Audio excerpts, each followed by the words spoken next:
안녕하십니까. 인생 디자이너 기술사입니다. 오늘은 기술사 합격을 위한 답안 작성 차별화에 대해 말씀드리겠습니다. 많은 기술사 학원에서 답안 작성 차별화를 강조하는 이유가 무엇인지 먼저 생각해 봐야 합니다. 많은 사람이 학원에서 만들어준 모범 답안에만 의존하여 자신의 냄새가 나는 자신만의 답안을 만들지 못하고 있는 실정입니다.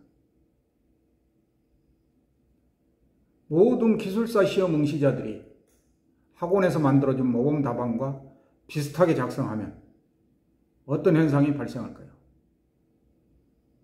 교수님들이 채점하시면서 고민에 빠질 것입니다. 그리고 이렇게 비슷비슷하게 작성한 답안에는 점수를 덜 줄 것입니다. 비슷한 공정에서 나온 것이라는 인상이 들고 고민을 하지 않은 시험 응시생으로 생각을 하게 됩니다.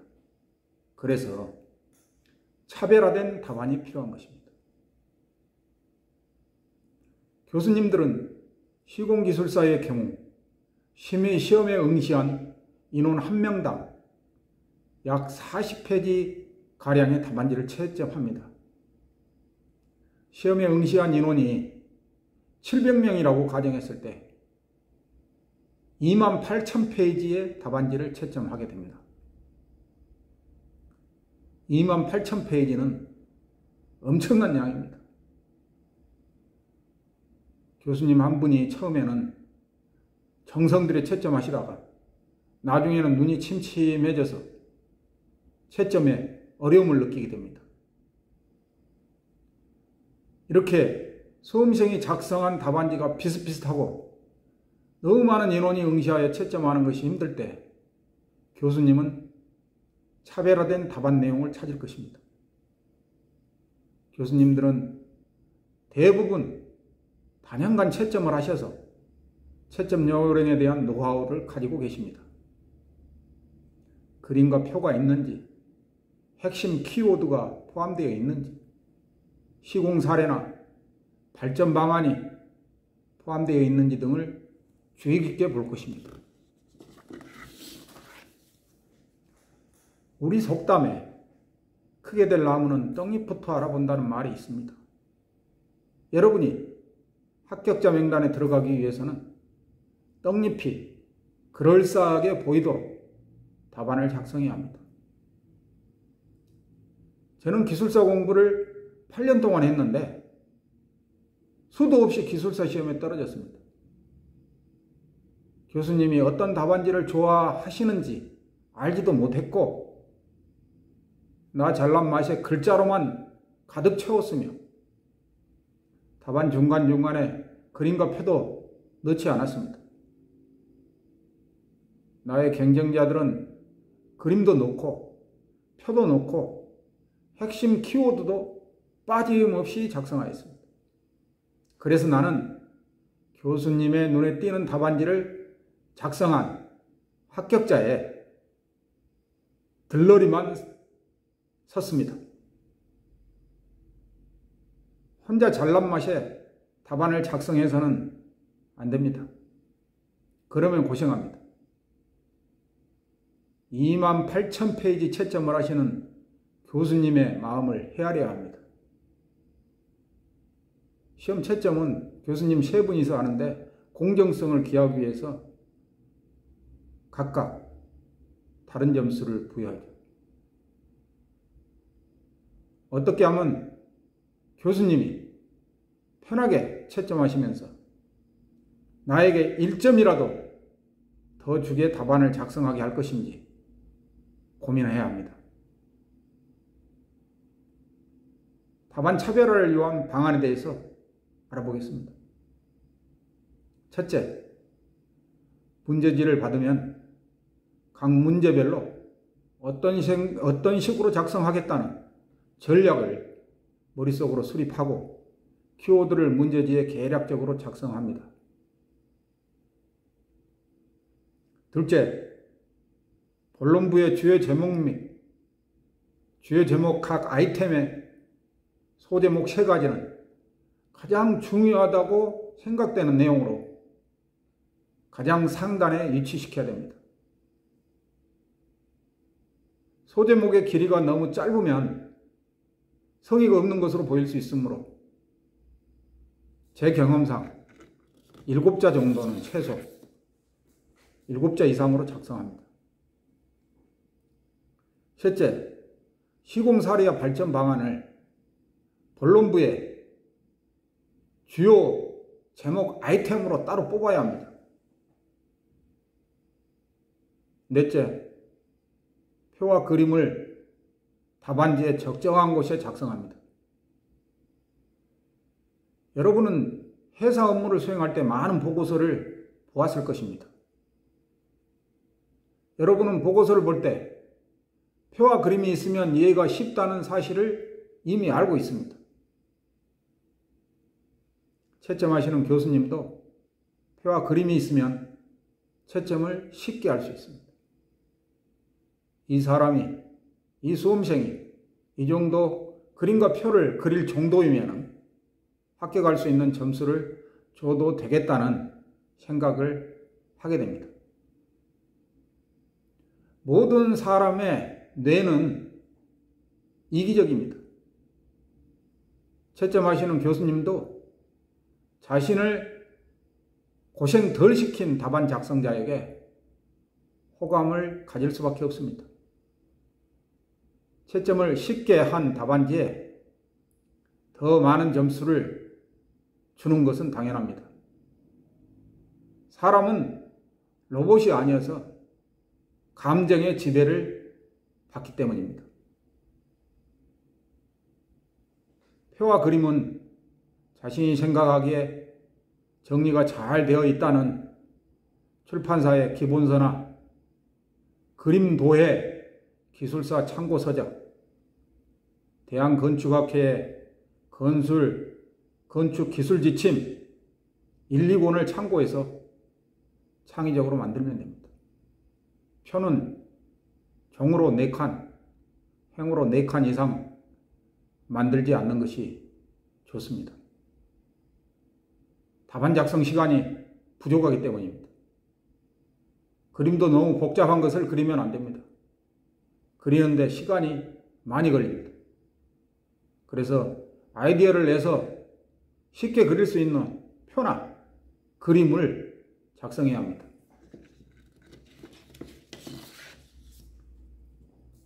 다섯째, 문제에 대한 답안 작성 시 공정관리, 품질관리, 안전관리, 환경관리는 모든 경우에 포함시켜 작성하면 답안 작성에 융통성을 가질 수 있습니다. 예를 들어 공정관리 이야기를 하면서 공정간 간섭을 강조할 수 있습니다. 건축 공정이 늦어지면 건축과 통신, 전기, 기계, 소방공사 등과 간섭이 생기고 심하면 클레임이 발생할 수 있고 이것은 품질 저하와 안전사고를 초래할 수 있습니다. 현장에서 사망사고와 같은 대형 사고가 발생하면 현장 소장이 개최되고 현장은 최소 2주 이상 중지되며 이 결과 공정관리가 제대로 안 되고 쫓기는 공기 때문에 품질관리가 어렵습니다. 여섯째, 현장감 있게 답안을 작성합니다. 요즘처럼 대규모 아파트 공사가 인근 지역에서 동시 다발적으로 시작되면 레모콘 공장이 한정되어 있어 콘크리트 수급이 제한됩니다. 콘크리트 수급 제한으로 기초 및 벽체 콘크리트 타설이 지연되어 공사가 지연되고 콜드 조인트가 발생해서 품질이 저하되는 사례가 빈번하게 일어나고 있습니다. 일곱째, 아파트 건설 공사 현장에 근로자의 대다수가 외국인입니다. 외국인 중에 많은 사람이 불법 처리자이지만 그들이 없으면 공사 현장이 제대로 돌아가지 않는 실정입니다. 이런 문제는 정책적으로 해결하는 노력이 필요합니다 하고 발전 방안을 써준다면 좋은 답안이 될 것입니다. 8째, 건축공사와 전기통신, 소방기계 공사의 간섭을 최소화하는 노력이 필요합니다. 수시로 각 공사의 현장 대리인이 모여서 협조회의를 하고 제한사항을 해결해야 합니다. 예로서 건축공사에서 철근과 형틀 작업이 완료되면 최소한 하루 정도는 전기, 통신, 소방, 기계 기술자가 검측이나 시공 확인을 할 수 있도록 공사 계획을 수립해야 합니다. 9째, 층간소음으로 입주민 간의 갈등이 많습니다. 시공 시 평활도 관리를 3m당 7mm 이하로 해야 합니다.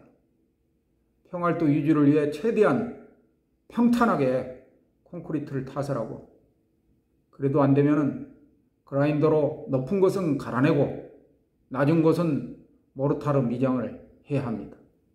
그래서 층간소음으로 인한 민원이 발생하지 않도록 노력해야 합니다. 10번째, 작업자들이 단열재를 설치하는 중에 담배를 피우는 경우가 있습니다. 화재 사고가 발생하지 않도록 통제를 잘 해야 하며 흡연 장소에서 담배를 피우도록 수시로 확인해서 교육해야 됩니다. 11번째, 도면 내역서, 시공 상세도가 서로 상이할 경우 설계회사에 질의를 하고, 설계회사에서 제때 답을 주지 않는 경우에는 발주청이나 감리단을 활용해서 설계사를 압박해가지고 답을 받아서 공정에 차질이 없도록 해야 합니다. 예로서 우리 현장의 경우는 도면상에 창호가 누락된 경우가 있었습니다. 설계사에 확인하여 그 부분만 도면을 제작성해서 보내줄 것을 협조했습니다. 11번째, 단열재를 밀실하게 시공하지 않아 발주청에서 재시공 지시를 했습니다. 마감 공사를 완료했는데도 다 뜯고 다시 시공했습니다. 협력업체가 단열재를 밀실하게 시공하는지 확인해야 합니다.